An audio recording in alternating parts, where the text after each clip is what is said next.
Bonjour à tous, dans cette vidéo la reproduction sexuée, c'est-à-dire avec intervention d'ovules et de spermatozoïdes, des animaux et cette fois avec accouplement. Vous êtes prêts? C'est parti!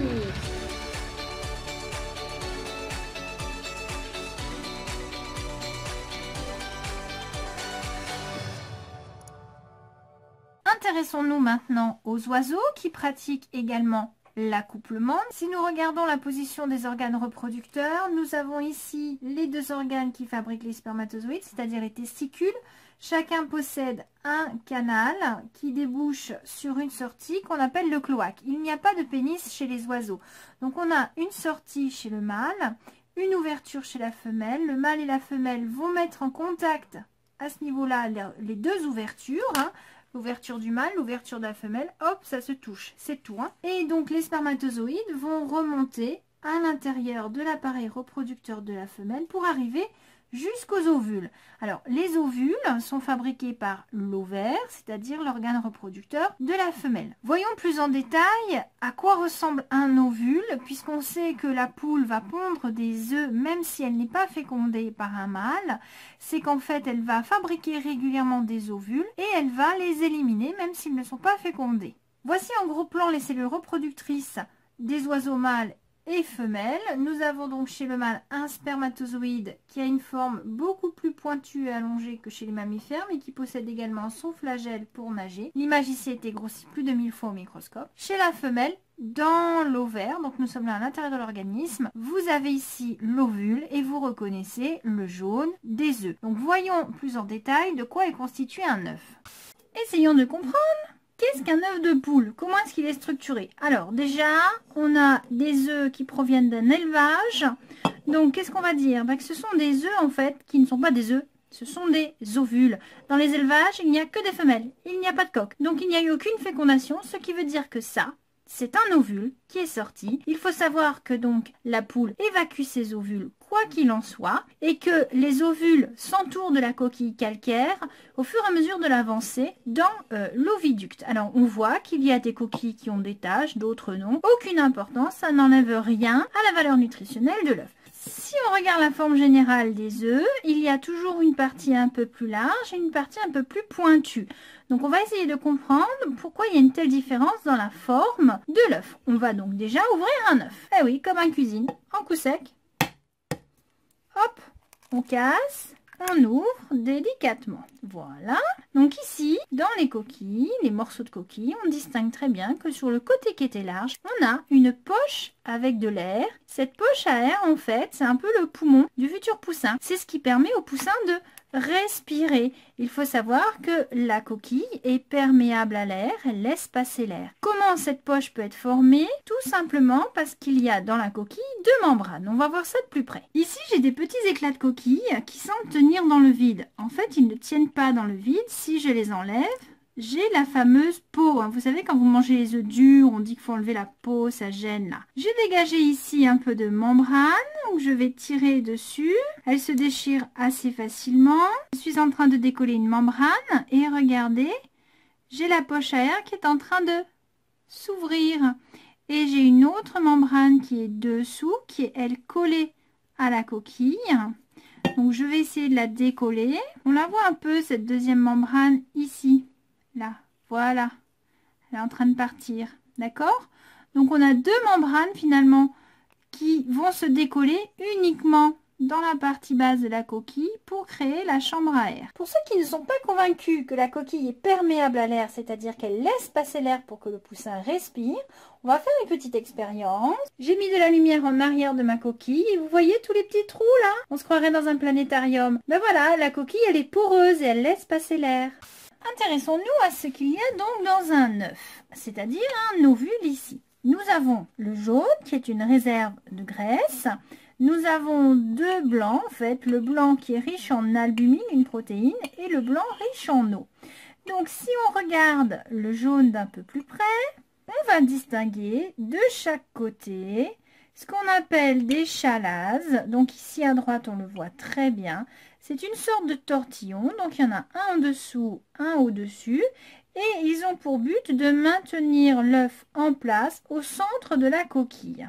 Sur le jaune d'œuf, nous distinguons la cellule ici reproductrice, qui est en fait une cellule un peu énorme puisque tout le jaune fait partie de la cellule reproductrice. Donc dans cette partie-là, nous avons la principale partie du cytoplasme liquide avec le noyau qui va donc être fécondé par le noyau des spermatozoïdes. C'est donc à la limite entre le jaune et le blanc que le poussin va se développer. Vous venez de voir la constitution d'un œuf, c'est-à-dire d'un ovule non fécondé. Ici, nous avons un œuf qui a été fécondé. On distingue très bien à l'intérieur l'embryon. Et de cet embryon partent des vaisseaux sanguins qui vont aller au niveau du jaune pour récupérer l'énergie. Donc le jaune est une réserve d'énergie. Le blanc est une réserve de protéines et d'eau. Donc quand l'embryon aura fini sa croissance, il aura utilisé toute la réserve du blanc et du jaune et nous aurons un petit poussin. Alors le poussin n'est pas jaune parce que le jaune est jaune. Hein.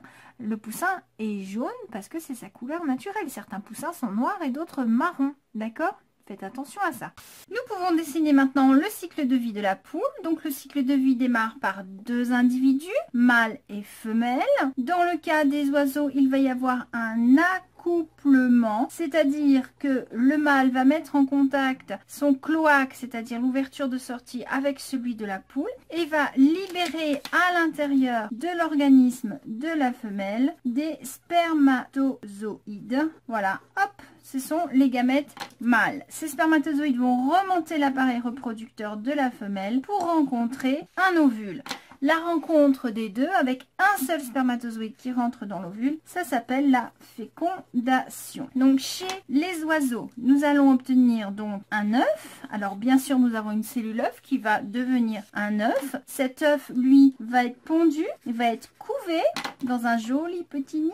Hop, je vais mettre du vert, ce sera plus joli.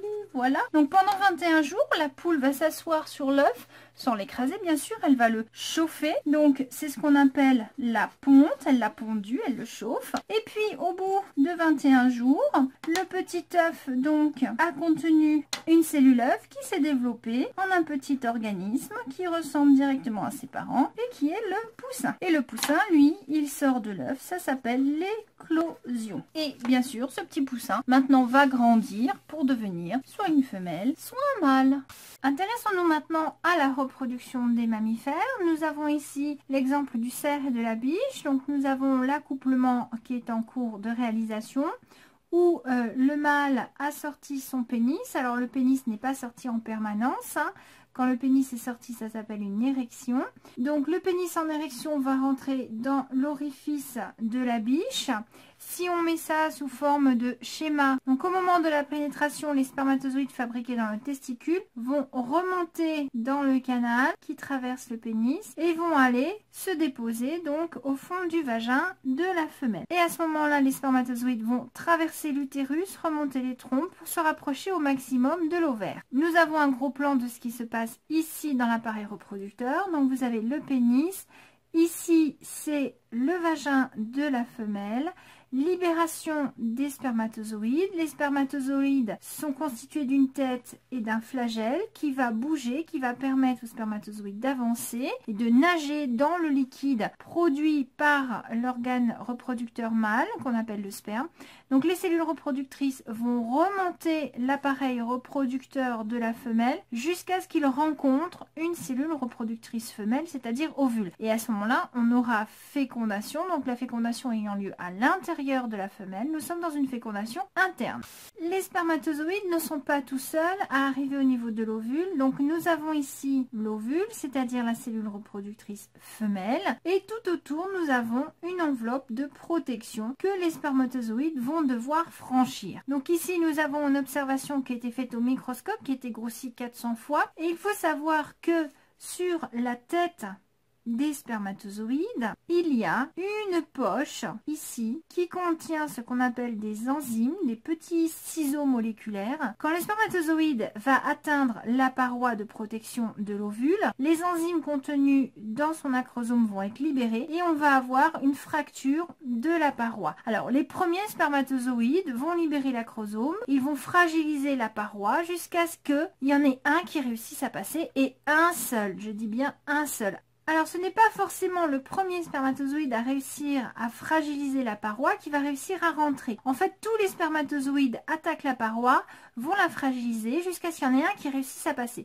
Alors en supposant que ce soit celui-là, ici, on va dire qu'il va rentrer, il arrive, sa tête va buter contre la membrane de l'ovule et à ce moment-là, la tête va rentrer et son flagelle va se détacher pour au final qu'il n'y ait que la tête qui reste à l'intérieur. C'est finalement le noyau du spermatozoïde qui contient l'information, qui va venir s'associer avec le noyau de l'ovule et la rencontre des deux noyaux va former le noyau de la cellule œuf, c'est la fécondation. Quelques mois plus tard, la biche va mettre bas, elle aura son faon et elle va l'élever, s'occuper de lui. Donc les naissances se font en général au printemps, pendant la belle saison, pour qu'à la fin de l'été, au début de l'automne suivant, le faon ait atteint une taille suffisante pour résister à l'hiver. Représentons maintenant le cycle de vie du cerf. Donc on démarre avec deux individus. L'individu mâle, alors mâle, ce symbole-là, c'est le bouclier de Mars avec la flèche de l'arc de Mars, le dieu de la guerre. Donc on utilise ce symbole pour désigner le mâle. Donc ici nous avons le cerf. Et là nous avons la femelle, alors c'est le miroir de Vénus, la déesse de la beauté, la biche. Ici nous avons donc deux animaux qui possèdent des appareils permettant un accouplement, ce qui veut dire que les gamètes comme les spermatozoïdes vont être libérés dans l'appareil reproducteur de la femelle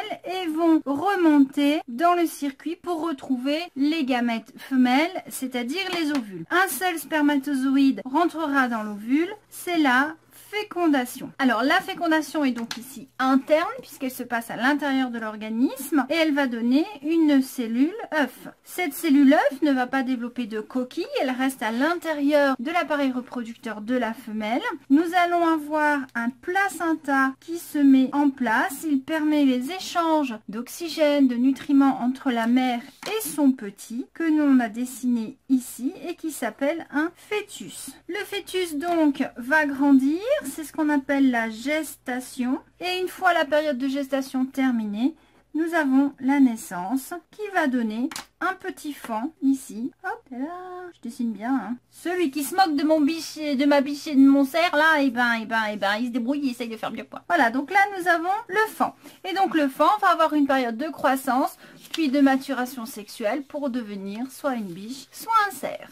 Chez les poissons cartilagineux comme le requin, on va observer un accouplement. On distingue ici un appareil reproducteur connecté entre les deux animaux, mais nous avons un accouplement. Comment faire la différence entre un requin femelle et un requin mâle? Ça se voit au niveau des ailerons arrière. On observe un orifice génital chez la femelle et chez le mâle, il y a deux organes copulateurs qu'on appelle des ptérygopodes, tout simplement deux pénis. Ainsi, sur cette photo, on distingue très bien la différence entre la femelle et le mâle qui possède deux ptérygopodes.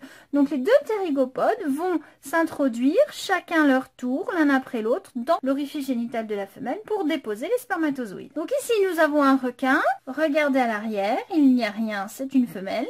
Alors qu'ici, on distingue très bien deux ptérygopodes, c'est un mâle. Donc s'il y a accouplement et dépôt des cellules reproductrices à l'intérieur de l'appareil reproducteur de la femelle, et bien la plupart des requins, eux, vont continuer le développement des petits à l'intérieur. Quelques requins pondent des œufs, ça va être le cas des roussettes qu'on trouve communément sur les côtes françaises. Et ici, vous avez un requin. Alors souvent, ce sont chez les très gros requins. Donc regardez ici, c'est une femelle qui met bas. On voit très bien le cordon ombilical. Donc si les femelles requins portent les petits dans leur ventre, en fait c'est pas vraiment le ventre, c'est ce qu'on appelle l'utérus, donc c'est parce qu'elles ont, comme chez les mammifères, une poche appelée utérus, donc il y en a deux ici, capable de fabriquer un placenta avec un cordon ombilical. Donc il va y avoir un placenta et un cordon par petit.